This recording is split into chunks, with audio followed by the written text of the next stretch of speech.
అగ్ని ప్రమాద నివారణ చర్యలకు సంబంధించి చట్టంలో మార్పులు తేవడం శుభ పరిణామం అని సర్వేపల్లి ఎమ్మెల్యే సోమిరెడ్డి చంద్రమోహన్ రెడ్డి పేర్కొన్నారు. అమరావతిలో జరుగుతున్న అసెంబ్లీ సమావేశంలో ఆయన మాట్లాడారు. 26 ఏళ్ల తర్వాత చట్టాల్లో మార్పులు తేవడం సంతోషకరమని, అనుమతుల మంజూరు వేగవంతం చేయడంతో పాటు నిబంధనలు కఠినంగా అమలు చేయాలని సోమిరెడ్డి కోరారు. టీచరు అనిత మేడం అంత స్పీడ్గా చెప్తే నా స్టూడెంట్స్ అర్థం చేసుకోవాలి కదా, కొంచెం స్లోగా చెప్పుకుంటే బాగుండేది.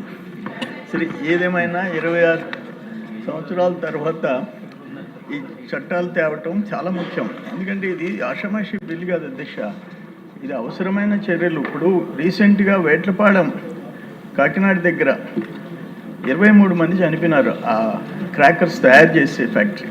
నిజామాబాద్ ఫర్నిచర్ షాప్లో 15 మంది చనిపోయినారు. కర్నూలు బాలాజీ నగర్ కూలర్ల తయారు చేసే ఫ్యాక్టరీ ఫైర్ యాక్సిడెంట్ చూసాం. ప్రగతి నగర్ హైదరాబాద్ ఫర్నిచర్ షాప్ చూసాం. గుంటూరులో బస్ స్టాండ్లో వచ్చిన డే ఫోర్ ఎస్టర్డే బస్ స్టాండ్లో వచ్చిన ఫైర్ ఇది చూసాం. ఆల్వాల్లో కార్ల షోరూమ్ అగ్ని ప్రమాదం చూసాం. నేనేమంటానంటే ఇప్పుడు ఈ చట్టం చాలా అవసరం. ఒకటి, హై రైజ్డ్ బిల్డింగ్స్ వచ్చేస్తున్నాయి. ఇప్పుడు అమరావతిలో మనం చూసాం ఎంత పెద్ద బిల్డింగ్స్ వస్తున్నాయో. అందుకని ఎప్పుడో పాత చట్టం 2005, 1999 వీటన్నిటికీ చట్ట సవరణ తెచ్చి ఈ బిల్లు తేవటం చాలా అవసరం అధ్యక్ష. దాంతోపాటు నేనేమంటానంటే దీని విషయంలో కఠినంగా వ్యవహరించకపోతే ఈ సర్టిఫికేట్స్ ఇవన్నీ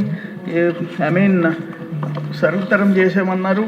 ప్లస్ అంటే 21 డేస్ లోపల ఆ సర్టిఫికేషన్ 21-30 డేస్ మధ్య పారదర్శకత మరియు వేగవంతమైన అనుమతులు ఇవన్నీ ఓకే.